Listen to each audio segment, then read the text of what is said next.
the breaking down and building up of bone are essentially really through the deposition of phosphates and calcium and other minerals, and the release of those, right, or the resorption of those minerals back into the blood. So there's hormones involved with that, and they're to some extent involved in that radial bone growth, and that would be PTH and calcitonin. Right? So PTH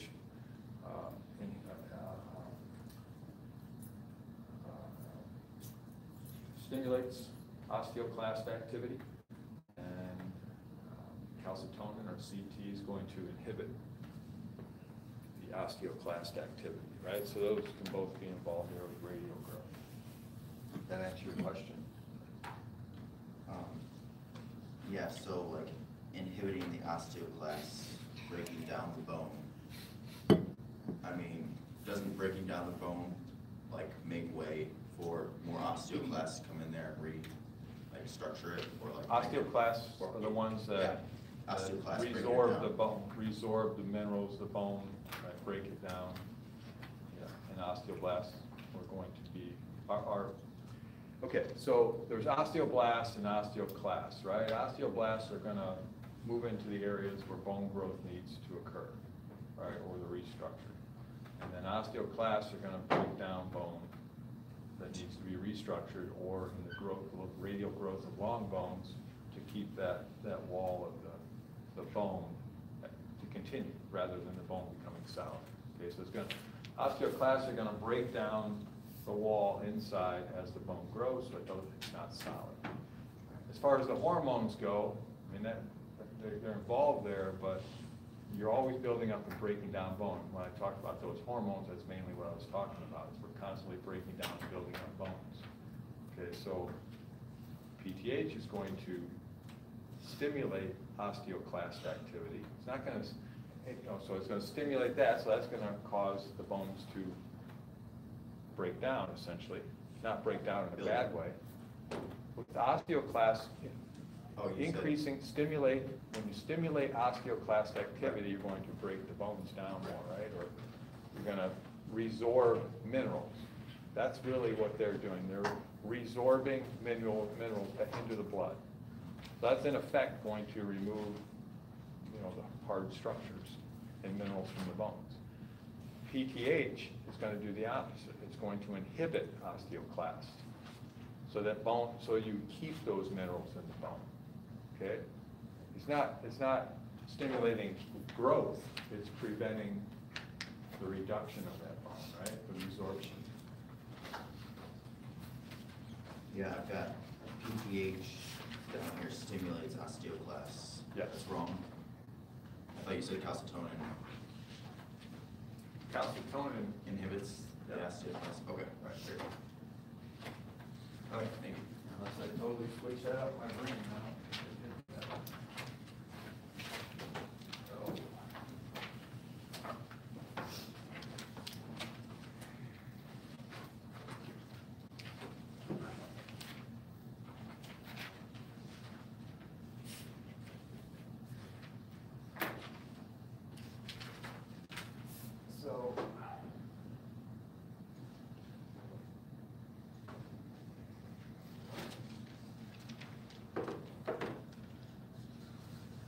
You can see parathyroid, or PTH, is going to stimulate osteoclast activity, so therefore it releases those minerals into the blood, right? And then PTH is going to do the opposite, right? They inhibit osteoclast activity, therefore the bones are going to hold on to those minerals. Okay?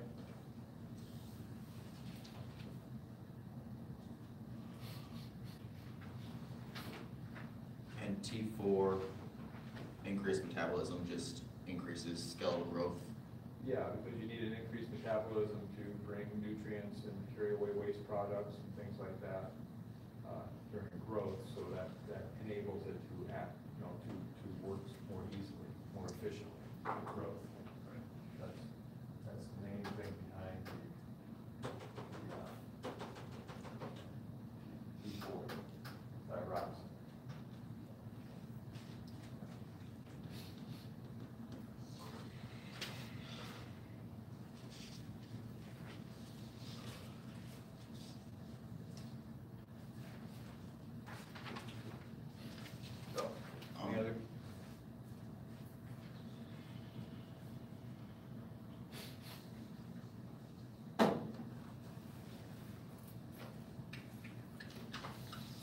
if you guys have any more questions on the skeletal system, that's fine, but just looking at these, the comprehensive questions, so it'll be 13 comprehensive questions. That means anything prior to the fluids and electrolytes and blood gas transport and things like that, anything back to the beginning of the semester that I have on the study guide, right? So I've focused in on, you know, just a small amount of that information from those topics. So, any questions about cells?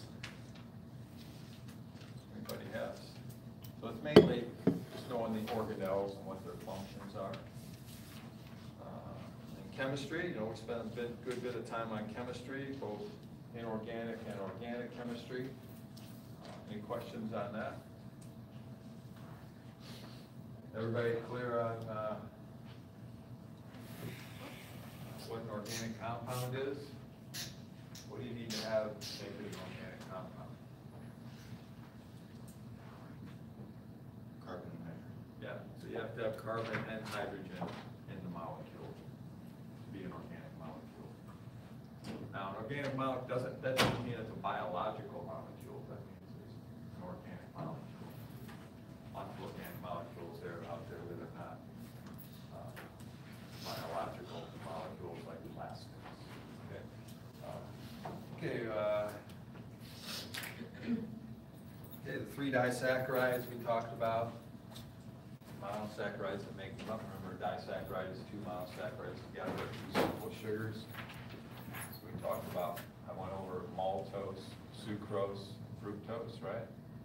And the monomers that make those up, and you can look that up to see which ones make up each of those disaccharides. The 3 monomers we talked about as an example, you know, there's lots of other ones, but we talked about glucose, galactose, and fructose, right? So there's different combinations of those that make up those 3 disaccharides. You said fructose as a disaccharide. Did you mean lactose? You got maltose, lactose, and sucrose. I thought I said maltose, sucrose, and I said fructose and lactose, right? Lactose would be a disaccharide. Right? Fructose is a monosaccharide. Okay. Okay, what about the structural components of fat? Anybody remember that? Okay, how about, I drew a general structure like this just to make it simple. So here we had this 3-carbon alcohol called glycerol, and connected to that were these fatty acids, these chains of fatty acids, right? Triglyceride. Those are parts of a triglyceride, right? Fat, right? The basic structure of a fat, fats that we mainly concentrated on. Okay, well, what are the building blocks of proteins? Amino acids, right? Mentioned it many times. I talked about the structure of amino acids many times in here. You should know that, right? Central carbon, hydrogen, the R group, right? What else is it connected to it? What is this? Carboxyl. Yeah, carboxyl would be. This is the. What is that? Amino. And this can act as an acid by donating that into solution. So this is the acid part, so amino acid. Right, and I talked about this several times as far as some proteins can act as can neutralize a base or an acid. So it could absorb a hydrogen here, act as a base, or release the hydrogen over here and act as an acid. Something like albumin in the blood. So a buffer can act as a buffer. Also talked about when hemoglobin is not carrying oxygen, right? It can carry hydrogen. Carbon dioxide right there. The amino end of that. We talked about a number of different things as far as amino acids go. Remember, I'm talking about a protein that would have many of these, amino acids connected together, you'd have an amino end and you'd have a carboxyl terminal end. Okay? Okay.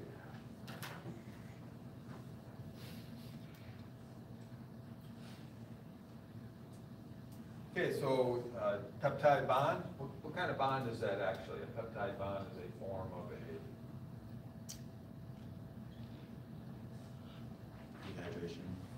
dehydration, right? Dehydration synthesis, so with that, you're actually linking together amino acids to make a protein, so you'd have this, this amino group right here, just like the other end.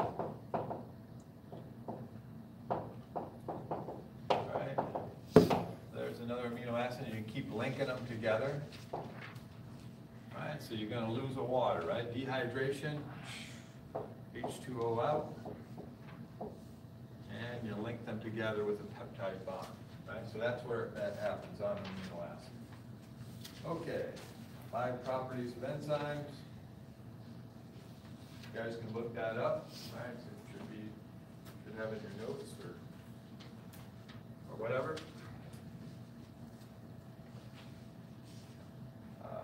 So, I just going to go over them. So, activation of energy is one, right?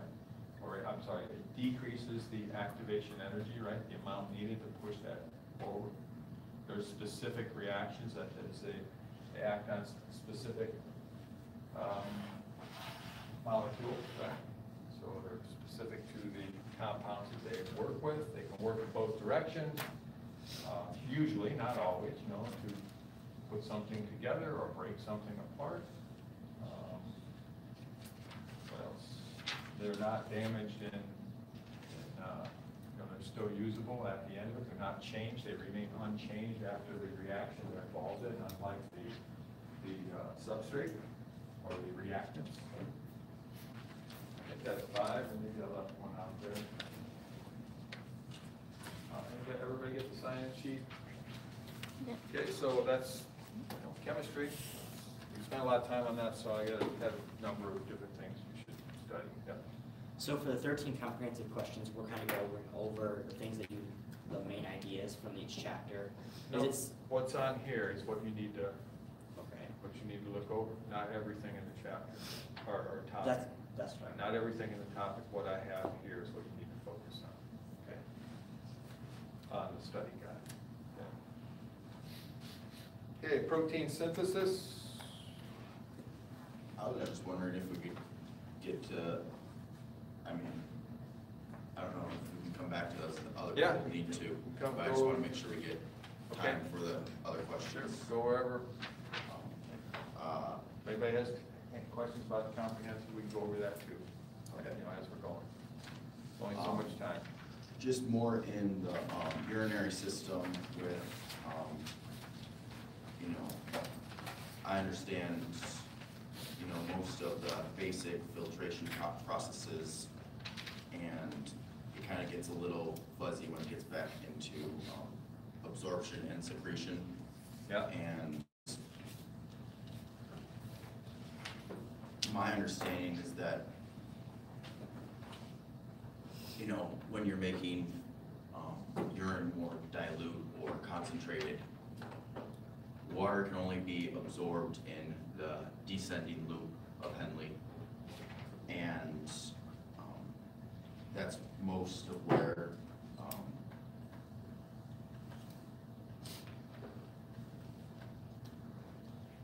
and then the water can be absorbed into the blood in the descending loop, and NaCl or Na solutes move into the filtrate.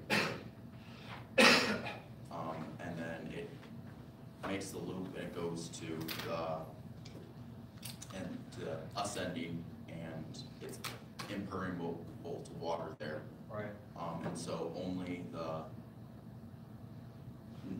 NaCl is transferred from the filtrate to the blood. And then the countercurrent mechanism is what goes in between there. But that keeps that concentration high. Right. Yeah. But then when the hormones come into place, does that change the physical properties of the ascending loop and making water being absorbed there as well? Or is that area always impermeable and it's just more water? It's always impermeable. Okay, so always impermeable. Okay, so let's go to this right here. So over here at the proximal convoluted tubule end and the descending limb, this is where the this is where about 85 to 90% of the water will leave the filtrate into the surrounding tissue, back into the peritubular capillary. That's reabsorption, right, of water. There's other things can move in there, like different electrolytes, etc. Okay, so that's with the proximal convoluted tubule, just descending limb of the loop of Henle, right? You have these higher concentrations down there. That's being maintained by moving out the NaCl into the surrounding tissues, into the blood, and back in, out of the blood into the surrounding tissues, back into the loop. And that's going to keep this higher concentration down low, where it's going to help with drawing water out of the proximal and descending limb. Okay, right here in the ascending limb, this is always impermeable to water.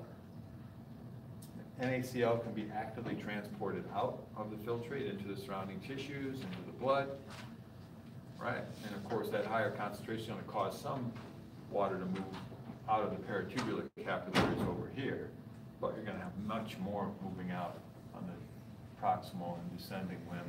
That's when you're going to get that 85 to 90% of water back into the blood. You know, because we filter out, remember, out of the blood about 125 milliliters every minute from our blood. About every 8 minutes, 1 liter, 180 liters in a 24-hour period. So we need to get that water back.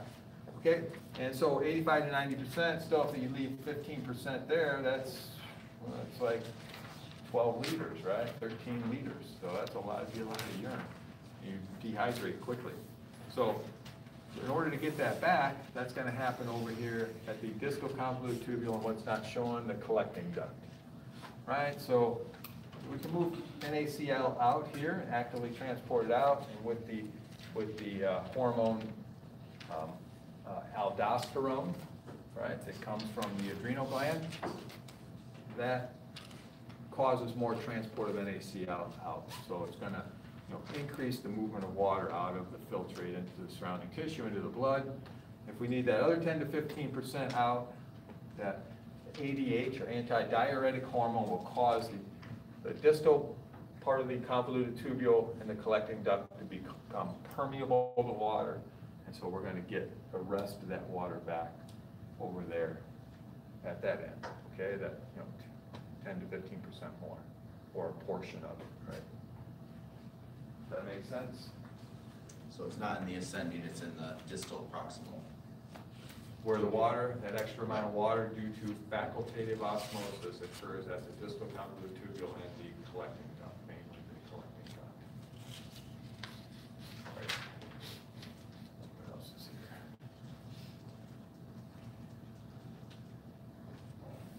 So in your book, these diagrams will explain it. It just simply goes through the steps right here in these diagrams, right? That are pretty clear.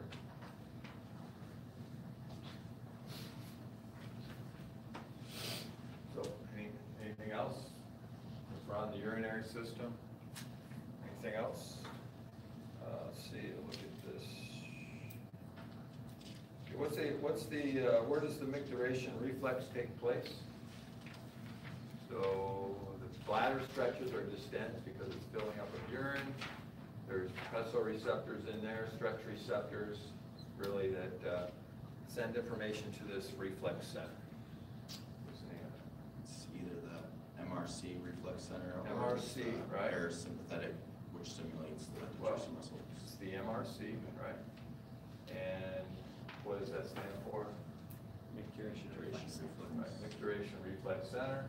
So it's going to send signals back to the bladder via the parasympathetic division of the autonomic nervous system to the wall of the bladder to contract, causing those muscles to contract and causing the sphincter muscle to relax, therefore letting urine leave the bladder out of the urethra into the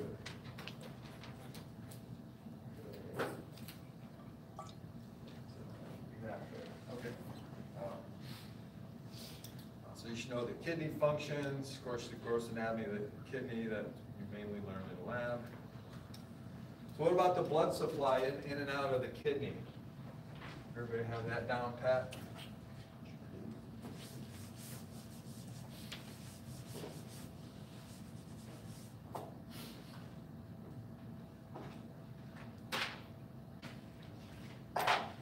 So we start out with oxygenated blood, right? So it's coming into the kidney via what vessels? Arteries, right? So we're going to start out with arteries, right? And so we have the abdominal aorta, right? To comes next, renal artery to the segmental artery. What's next? Interlobar. It actually be the lobar. Right? Making that right. That's what you guys are asking. Well, there's interlobar and then the other one's interlobular. Right, so then it goes from the lobar to the interlobular, so I guess I'll go here. No. Interlobar. It goes to the arcuate artery. Well, it needs to go to the interlobar, then it goes to the arcuate.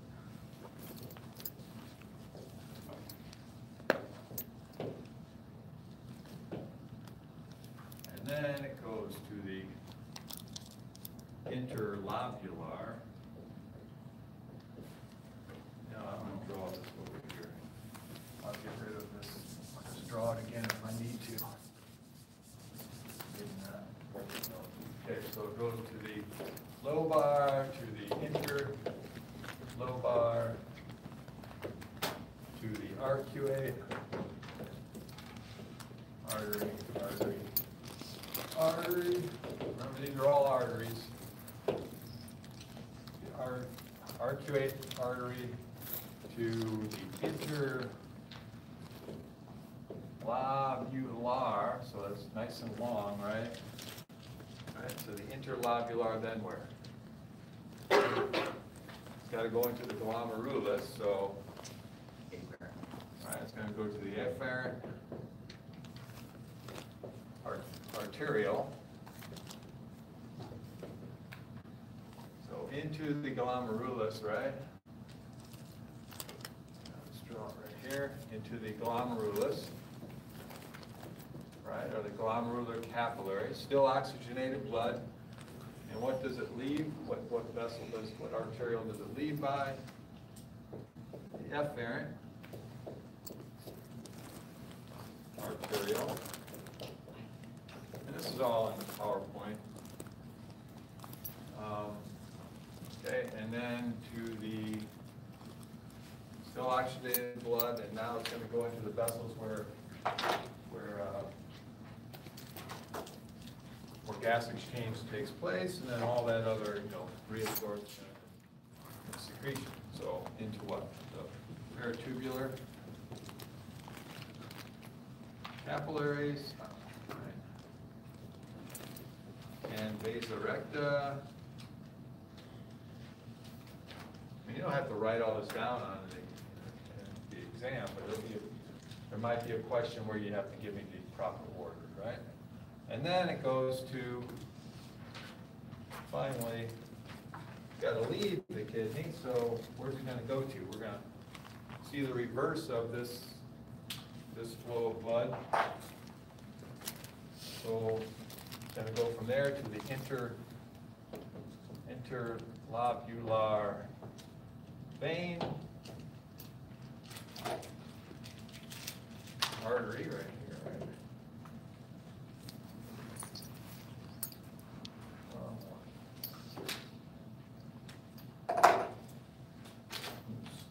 To the arcuate vein, so you can see same thing there, vein, artery, Then you go to the interlobar vein. And then finally to the renal vein. And back to the heart via the inferior vena cava. Right. Looks like a lot, but this is the picture.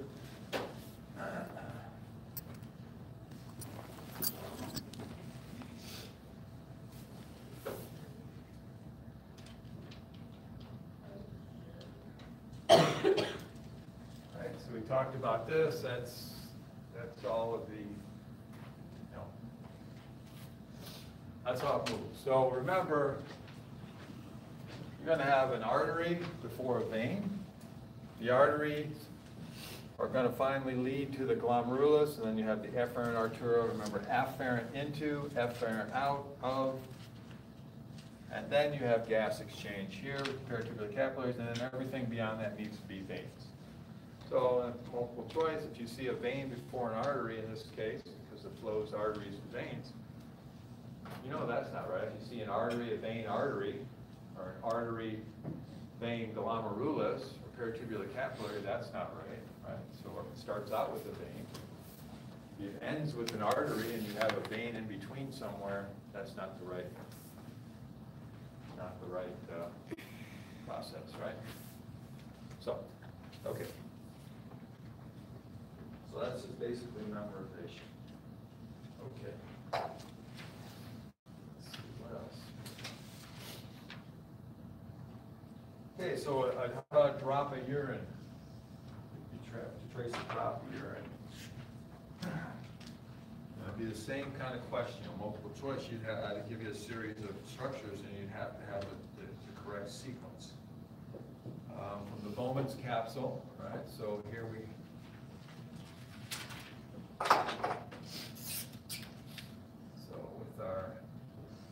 have our renal corpuscle here. All right, so the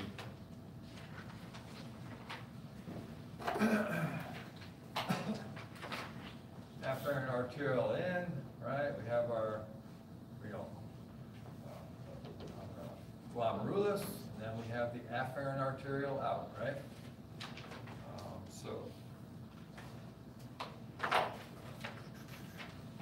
We have this little squiggly thing called, what's that called? That first section of the filtrate tubule.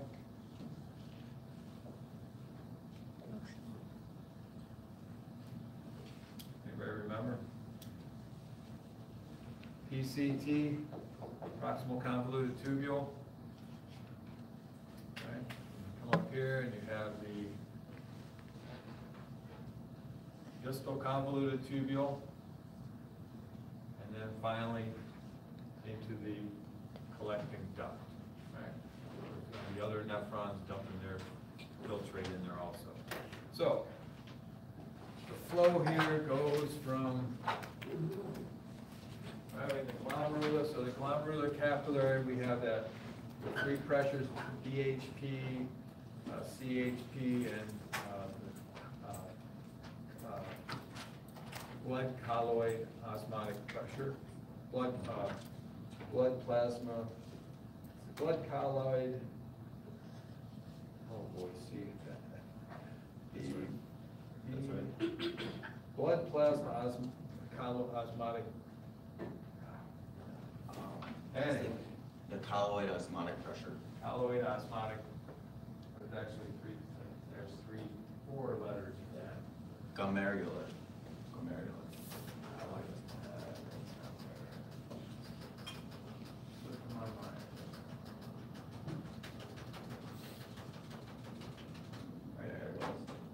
Glomerular, colloid osmotic pressure. Okay, so those forces are going to result in X amount of effective filtration pressure, and so much filtrate leaves. So the flow of this filtrate then into Bowman's capsule, right? into the proximal convoluted tubule, descending loop of Henle, ascending limb, distal convoluted tubule here to the collecting duct. So that's the flow of the filter. Okay, so you should know that sequence. Renal corpuscle, what is that? It's this structure here that includes the glomerulus, Bowman's capsule, right? That's the renal corpuscle. You know what the abnormal and normal components of urine are. I won't go over those. Three processes in urine formation, right? Glomerular filtration, tubular absorption, and tubular secretion. What was the renal corpuscle again? That is just the glomerulus and Bowman's capsule. Okay, it's the renal corpuscle, that structure. Okay.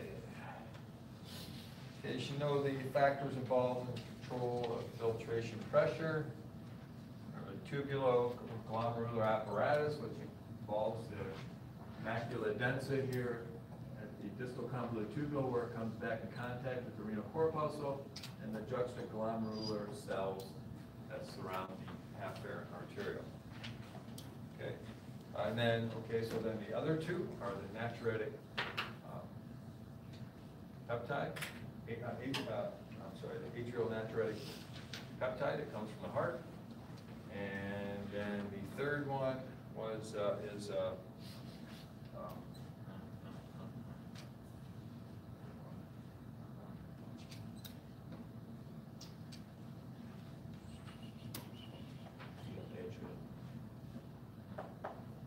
Just the neural. neural, right? Neural control. Okay.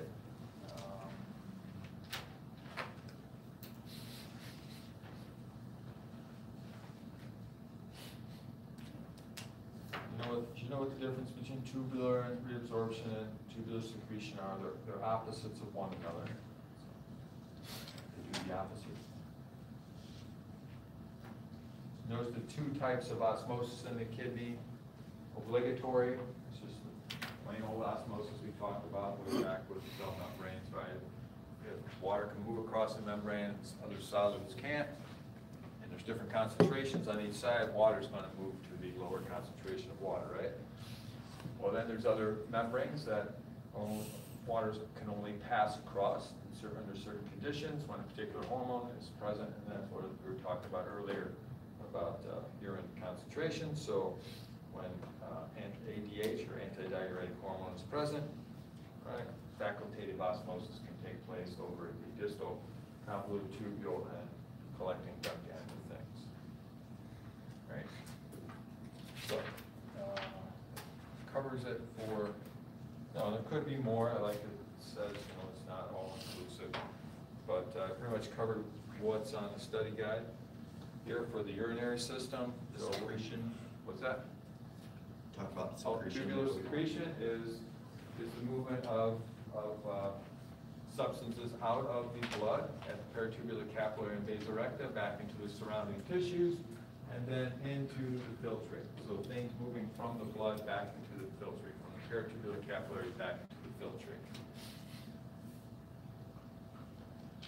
Okay, so this equation that we talked about before, now bring us the fluids and electrolytes if we want to talk about that now, but or blood gas transport. But this equation, CO2 plus H2O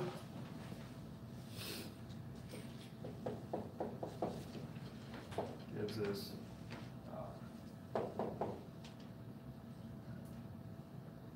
H2CO3 gives us HCO3 negative plus hydrogen ions, right? And that can go in reverse.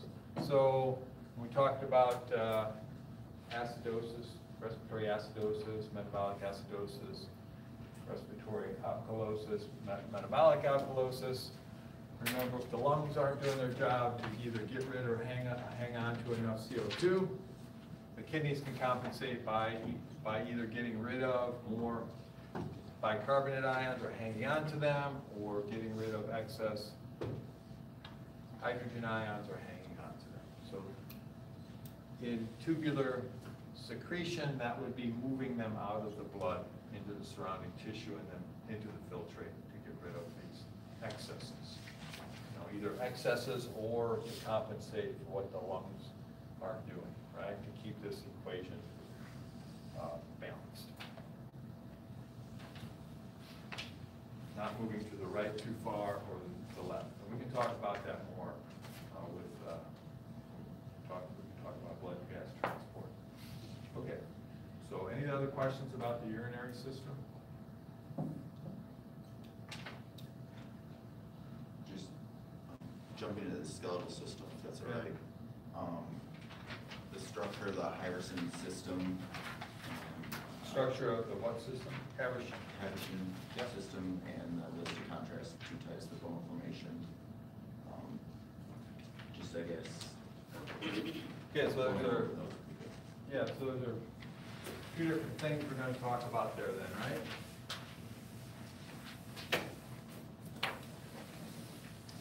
So we have 2 types of bone. There's compact and spongy bone. And so Harrison systems and compact bone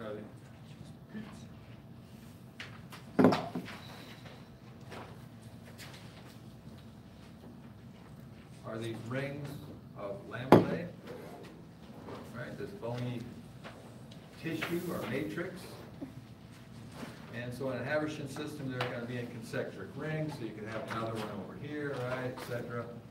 Right, that's going to make this compact bone. In the center of every one, there's a central canal, or the osteon, central canal, osteon canal. Right, and this is where you're going to have blood, vessels, nervous tissue coming in and out of the core of the bone.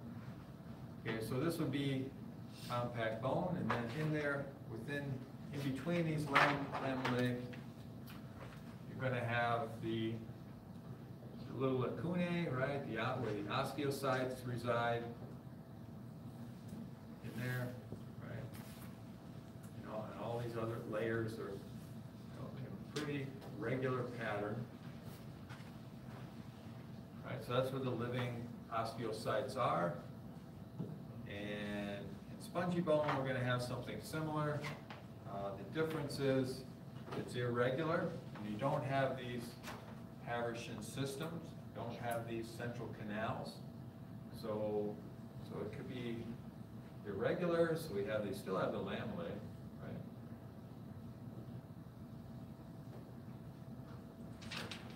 And the osteocytes and the lacunae that surround them with that extracellular fluid, right, throughout these different layers. It's just that these are all packed together, compacted together to give a nice solid structure. These are, so here's one section of spongy bone, and they connect together to form a lattice work of these structures. So they're somewhat flexible, right, or compressible, whereas compound bone is not. So those are the main difference between spongy and compact bone. Let's go through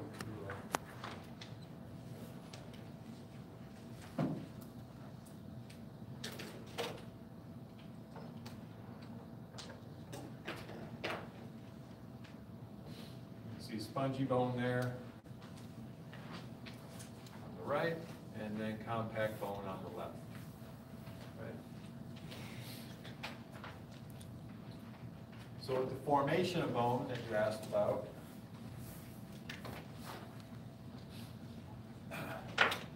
there's the 2 types. There's the endochondral ossification.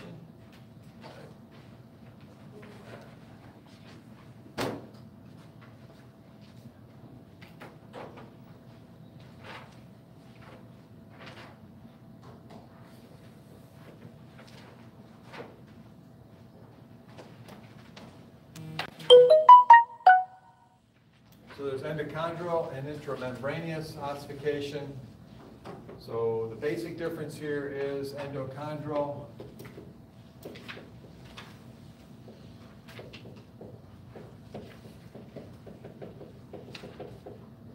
Endochondral ossification, we're going to have hyaline cartilage replaced by bony tissue. Yeah, I'll put bone cells first, and then it's going to lay down the tissue. Bone cells and bony matrix. All right, so you're going to have the bone cells come in, lay down a bony matrix, and then reside in that tissue, right? It has osteocytes. Okay, so intramembranous.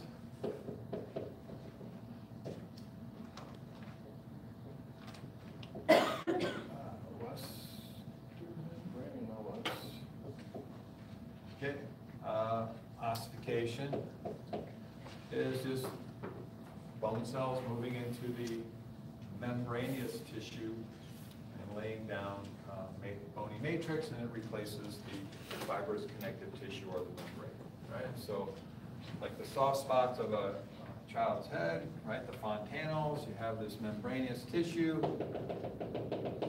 Osteoblasts move in, start laying down a bony matrix, replacing that fibrous tissue, and that they continue to radiate out, replacing membranous tissue, while that membranous tissue can continue to grow until the skull or whatever structure it is large enough, and eventually all of that membranous tissue will be replaced by bone cells and bony matrix, right?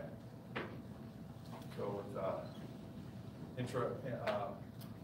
endochondral ossification, it's going to be the same thing, only it's not going to be so much these flat bones as the long bones and many other bones. Most of the other bones in the body will be built by endochondral ossification, replacement of hyaline cartilage with bone cells and then bony matrix. So what are they? So those cells that come into these areas and then replace either the membranous tissue or the hyaline cartilage, what are they? What kind of bone cells are those that move into those areas? And where do they come from? So the cells that we find in these little lacunae in spongy bone and compact bone, where do they start out as? What are the beginning cells that divide? They can go through mitosis, they can produce a daughter cell, and then a daughter cell can then differentiate into the type of cell that moves into either the membranous tissue or the cartilage tissue to begin building bone. Osteocytes, that's the end result. Okay. Those are the ones that are living in those little lacunae. They're the mature bone cells. Okay. Where do they start out as? Osteoblasts. There are osteoblasts before they're osteocytes. So osteocytes are going to move into the membranous area or into the cartilage area of these bones, begin laying down matrix. Where do they come from? Chondrocytes. What? The chondrocytes. Chondrocytes, no. So chondrocytes are what are going to be replaced. So over there is intramembranous, right? So here we have this bone that's beginning to form, right? It's made out of cartilage originally. We have a primary ossification center here, right, where the osteoblasts move into, and they're replacing all this cartilage eventually, right? The osteoblasts, and then they will mature into osteocytes. But where do the osteoblasts come from? Yes, that's correct. Osteoprogenitor cells or osteogenic cells. Another term is osteoprogenic cells. Osteogenic, these guys can go through mitosis, right? So they can divide, produce daughter cells, so they're not all going to turn into bone cells out of bone. Some of them are going to remain as osteogenic cells so they can make more bone cells. So these guys are gonna differentiate into then the osteoblast. Right, they're gonna move into the membranous tissue or into the cartilage tissue and replace the cartilage or the membranous tissue with bony matrix. And once they do that, they differentiate into what? Osteocytes, right. So these are the mature bone cells. Osteocytes are then going to be, that's what makes up your bones. That goes in those little black areas I drew on here on the bone. The osteocytes are in the little lakes or lacunae. All right, so that's the sequence here. Osteogenic, osteoblast, osteocytes. What about the osteoclasts? They're not related to these. These are produced, this is the sequence that gives us the mature osteocytes, but they're one type of cell, these bone cells. What are the others? So osteoclasts are another type of bone cell, right? So osteoclasts,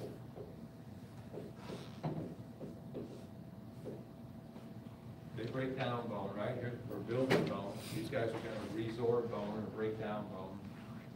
So what kind of cells are these from? Anybody remember? What? Well, Monocytes. they're from a type of bone that can phagocytize. What's that? Monocytes. Monocytes, right? So these guys come from monocytes. Right? A large white blood cell. That's where they come from. Differentiate from a particular type of monocyte. Right?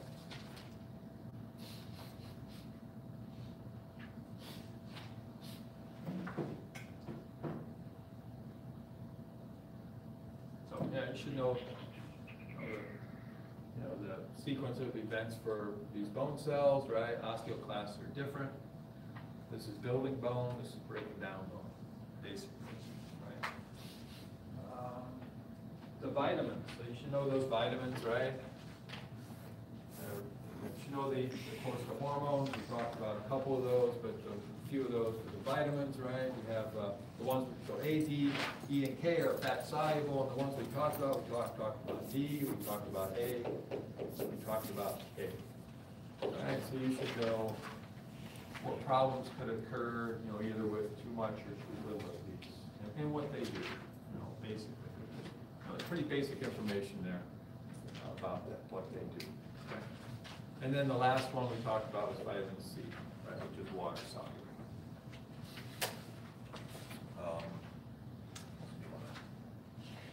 You know the three types of joints.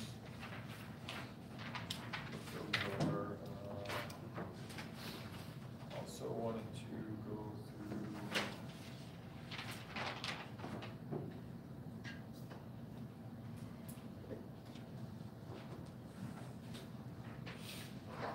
all right, so you should be able to trace, the flow of blood through the heart. All right, this is where we move to, so that could be one of those, sequence of words, structures that you have to identify the correct sequence. This is back in the comprehensive questions. And another one, the conduction pathway through the heart, to cause contractions. And so that could be one of those questions with the sequence. Also, remember to start at the sinoatrial node, out to the atria, and also at the same time to the AV node, atrioventricular node. Right, so the atria contract, the AV node then sends out a signal to the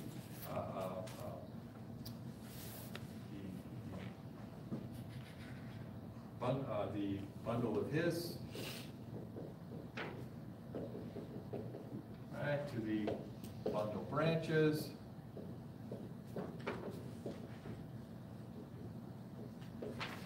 to where then? So it's going to go to the bundle of His, which is like at the top, in between the superior part of the ventricles, in between them, at the wall between the septum of the ventricles, to the bundle branches, which are going to go down through that septum that separates the ventricles, and then where? Purkinje fibers, right? Purkinje fibers. Right, and then these these come up, so if you have the heart, right, the 4 chambers, so you're going to have the bundle branches coming down the septum right here, and then the Purkinje fibers are going to go down around, wrap around the base of the heart, or the apex of the heart. Okay? All right, so this is just another one of those sequence type of questions I wanted to point out. Also, with the lymphatic system, you may need to be able to, another one of those sequence questions, the pathway of lymph fluid, right? So we have the lymph vessels, so you have to, the sequence of those, where does the flow of lymph begin? A one-way flow, not a circulation system like the cardiovascular system. The left heel. The left heel is one that's in the small intestine, right? It goes up into the villi. That is one of these structures I'm talking about. But throughout the body, remember, fluids are leaving the blood due to those pressures that we talked about, right? With strong flow of capillaries. Fluids move out into the body tissues. They need to get back. So they start out throughout our bodies into this first structure called the blind capillary, or the capillary. Right, so it's the capillary of the lymph. Right, so it's the first lymph vessel. From capillaries, we go to, they're going to be entering into the lymph nodes, right? So I'll just write lymph node here. So what vessels bring the lymph fluid into the lymph nodes? Efferent or afferent? What? Afferent. Sorry? Afferent. A, okay, because they're hard to differentiate when I hear it. So afferent with an A, right? So bringing the lymph fluid into the node, afferent vessel, afferent lymphatic vessel. Just like into the glomerulus, right? We have the afferent vessel here, into, and then efferent out of the glomerulus. So here we have the efferent. Right, from the efferent, we go to, we're going into larger and larger vessels, into the trunks. And then many trunks from throughout the body enter into only 2, there's only 2 of these, the final vessels of the lymphatic system. It's going to bring the blood back to the subclavian veins near the heart. So dump that fluid, the lymph fluid back into the blood. What are the final vessels? The largest vessels of the lymphatic system. The what? Ducts. The ducts, right. So then to the ducts, lymphatic ducts. There's only 2 ducts. There's the thoracic and the right lymphatic duct. So the left side, the thoracic, is going to drain all the lymph from the lower body and the left side of the body, like the arm and the left side of the head. The right lymphatic, this side, right? And the right lymphatic duct is going to drain like the arm area and the right side of the head, right? Over there. Okay. So that you might have a question, with the sequence of those also. So, you may get to those questions, not remember every bit of it, but usually if you know, if you remember enough, you can usually pick out the one that makes the most sense, right? Okay, so I just wanted to hit those. Unless anybody has something else about comprehensive questions, I wanted to hit those real quick. Mention, just so you know, there may be some of those sequence type questions. Okay, so we talked about, a fair amount of the urinary system, a fair amount of the skeletal system. What about blood gas transport or fluids and electrolytes?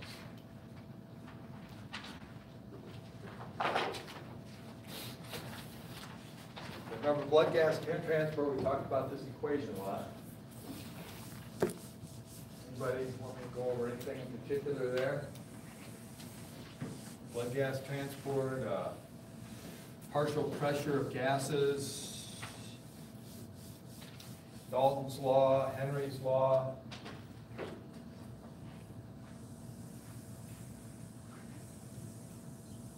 How O2 or CO2 is transported in the blood. So remember that last quiz? You guys remember it fondly? Anybody? Well, there's going to be a lot of questions like that on the quiz, or pretty much the same type of questions on the exam, just to let you know. If I could word them differently, right? Won't be the identical questions, they can be worded differently. Opposite of what I'm, or asking about something else. Respiratory alkalosis, acidosis, metabolic, they could ask any of those combinations, right? Things like that. So be aware that those type of questions will be on there. Yep. What was the partial pressure of the interstitial fluid? Of interstitial fluid, so think about it, right? We're going to have the higher partial pressure of oxygen leaving the lungs, right?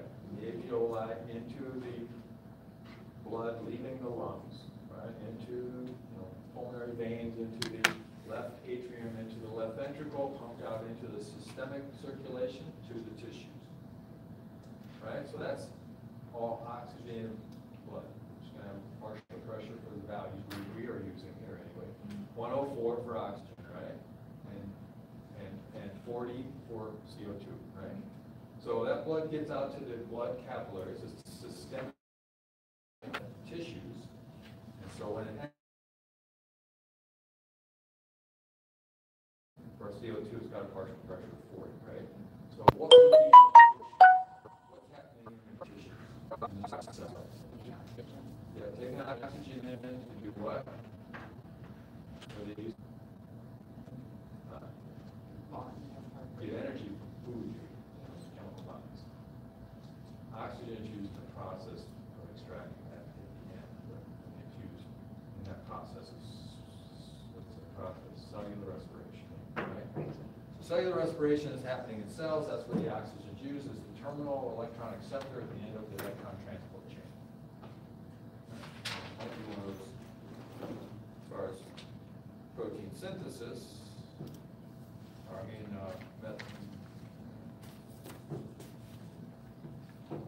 Yeah, you might have to know that for metabolism, cellular respiration, right? So look at that, there's a fair amount you could know, but I'm only going to have one question on each of these 13 topics, right? And nonetheless, cellular respiration occurs, right? It uses oxygen. What's the byproduct? Cellular respiration, what's one of the byproducts? Carbon dioxide. We got to get rid of it, poison, right? So we've used oxygen, produced CO2, that leaves the cells, right? We use the oxygen, CO2 leaves the cells, so what would the tissue fluid be like? So that's going to be where it's O2 40 and CO2 45. Right. So O2 is going to drop to 40 because you're using it up in the cells, and CO2 is going to be 45. Just wanted to make sure I had that right. So then the oxygen is going to leave the blood into this from a partial pressure of 104 to a partial pressure of 40, and it's going to keep moving to the cell because that cell is 40 also, essentially, right, or thereabouts, mixture, whatever. And then CO2 is going to be leaving the cells into the tissues because there's a higher partial pressure of CO2 in the blood. I'm sorry, a lower partial pressure of CO2 in the blood, a higher partial pressure of CO2 in the cells and the tissues, and then we'll move it to the blood, right, till it's lower. So the blood leaving the tissue capillary is going to have, blood's going to, the O2 concentration, or sorry, the partial pressure of O2 is going to be about 40, partial pressure of CO2 is going to be about 45, back to the heart, inferior vena cava, superior vena cava into the right atrium, pumped out the pulmonary trunk, so into the left and right pulmonary arteries, to each lung, into the blood capillaries there, right? All that is partial pressure of oxygen 40. As it leaves the capillary all the way back to the heart, back to the lungs, partial pressure of 40 for oxygen, 45 for CO2. gets into the blood capillary, pulmonary capillary, right?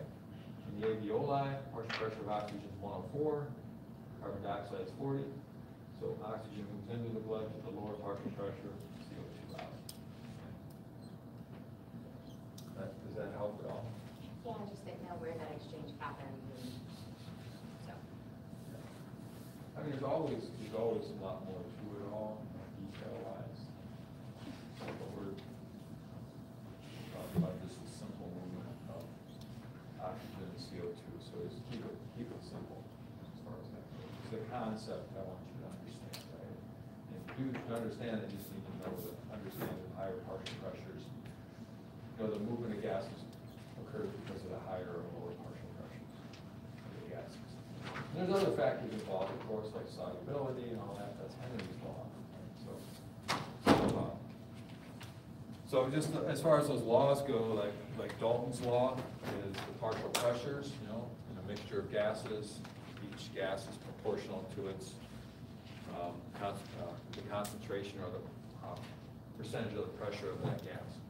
Okay, and Henry's law involves both partial pressure and the solubility of different elements or compounds like CO2 or oxygen and nitrogen into a solution, right? Remember, nitrogen is terrible, that's why we don't take a lot of it into our blood when we bring air into our lungs, even though it's almost 80% of the gases out here. Oxygen's pretty good, not great. CO2 is excellent, right? More than excellent. So that can move into the blood very easily into solution. Okay. So, any questions? So, we didn't talk about much about blood gas transport, fluid, and electrolytes. So, any questions about that? We have about 5 minutes.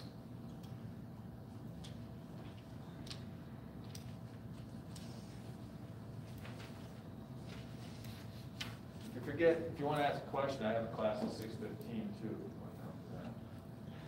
I'll be repeating a lot of this stuff though. Okay, so let's see. So what are the main in the blood? The main chemical buffers in the blood consists of a weak acid. And the salt of a weak acid. So, what is the weak acid? Anybody remember? Carbonic acid, right? So what's that look like? It looks like this. H2CO3 is carbonic acid. The salt of a weak acid, so it's going to have a metal and a non-metal in it. So the salt in this case, the metal would, anybody know what this one would be, the salt of the weak acid? We have a metal and a non-metal that make it up. The metal part is sodium. And then this. So that is sodium, right? And then this, bicarbonate.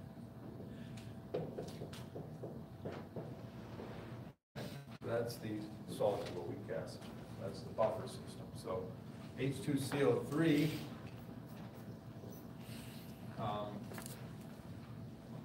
can donate ions into solution. Hydrogen ions into solution, right? If a base is added to it, the solution, like the blood, can donate hydrogen ions so that it doesn't become too alkaline or basic, right? So it doesn't go down below, go up above the 7.45. And over here, we don't want to go below the 7.35. We don't want to go too acidic. So if acids are added, sodium bicarbonate can absorb the hydrogen ions from solution. Okay? So that's that for those buffers. Did you know those 4 imbalances that involve, right, this equation? You know, do we need to move it to the left or right? And what's going to do that over time? How's that gonna happen? There's a problem in the lungs, the kidneys, how is compensation going to take place? What ions, cations, positive, negative ions are inside of a cell and outside, right? So we had a nice cell here, inside you're gonna have, that comprise the amount of body weight, so 40% of all intracellular fluids make up 40% of fluids in our body by body weight. What about extracellular fluids? 20%. Okay. What about the primary cations and anions inside the cell? Everybody remember that? What? Potassium is the cation, and then the other one, phosphates. And there's proteins too, but primarily phosphates, that's what I'm looking for. All right, what about outside the cell? Sodium. Sodium. Chlorine. What? What do people throw over their shoulder for good luck sometimes, or to ward off bad luck? Fluoride. Fluoride, sodium chloride, right? Salt, table salt.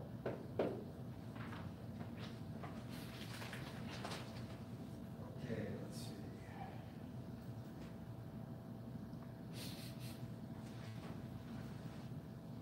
So as you know that chart with normal 24-hour fluid intake, output, volume, you know, just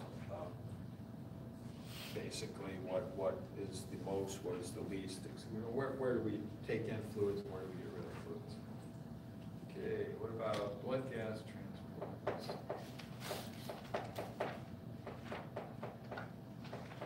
What about the ways O2 is transported in the blood? What's the primary way it's transported in the blood? Hemoglobin.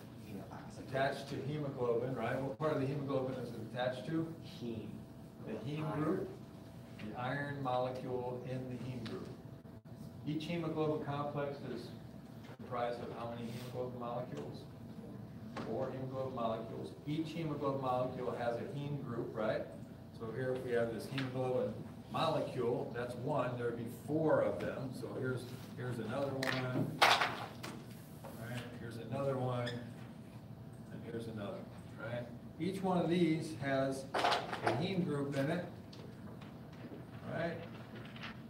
With an iron. So this is a hemoglobin complex. Each one of these is a hemoglobin molecule. Each one of these has a heme group with an iron attached to it, and that's where the O2 attaches, right? So when O2 attaches here, what's that called? Yeah, oxyhemoglobin. Okay, now when oxygen's not attached there, well, it could be attached to some, but if it's not attached to the iron there on the hemoglobin, well, I'll get to that in a minute. Okay, so we have oxyhemoglobin, so how much is that? So in the blood, about how much percentage is carried in the blood? It has oxyhemoglobin. 98. Yeah, about 98.5 or thereabouts. So the rest of it, 1.5%, is dissolved in blood, right? In plasma, right? Into solution. What about the ways, oh, I'm going over, you guys can leave if you want, pass over, but the way CO2 is carried, 3 ways. So 7 to 10% dissolved in plasma as CO2, right? 23% attached to hemoglobin, right, as carbaminohemoglobin, right, 23%, and that's going to be attached at the amino end of the hemoglobin molecule. So wherever that NH2 is, that's where it's going to be attached. And the other end is going to be the carboxyl. So it'll be attached at the amino end. And then the last thing, how is the majority carried in the blood? in the form of bicarbonate, HCO3 negative, and you have to go through the chloride shift, right? Remember the chloride shift where after we have HCO3 go on by this equation, that is how we would have what's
going on in here?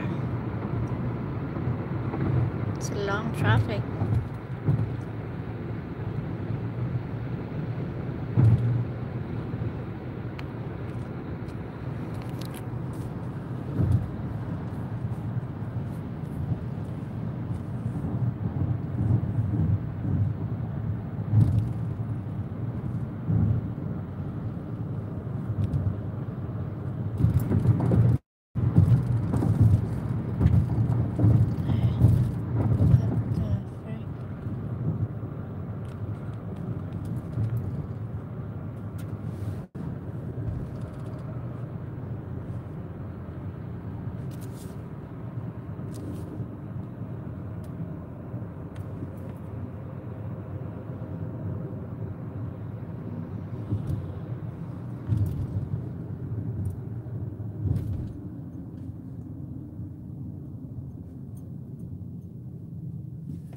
Old guy behind me is driving radical.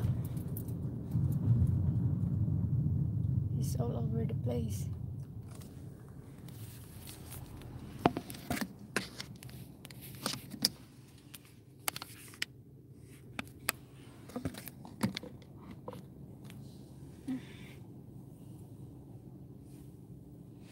Oh my God, Grandpa.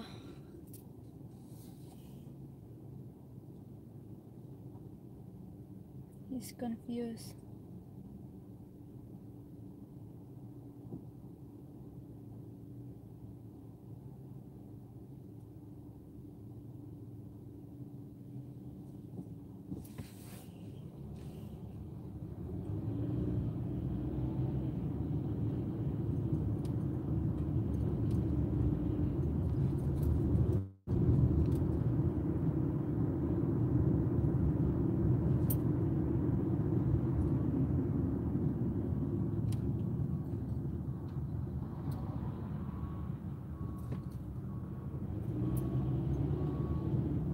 Is he gonna try to cut off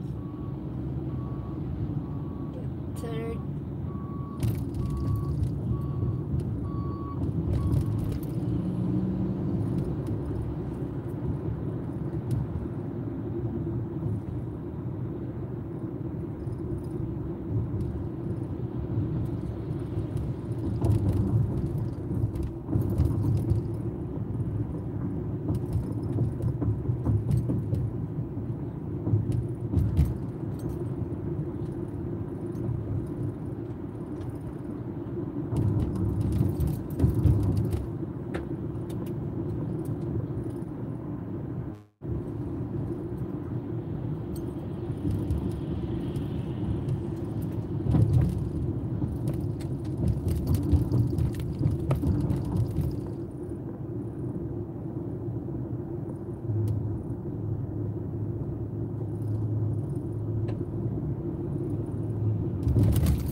gosh.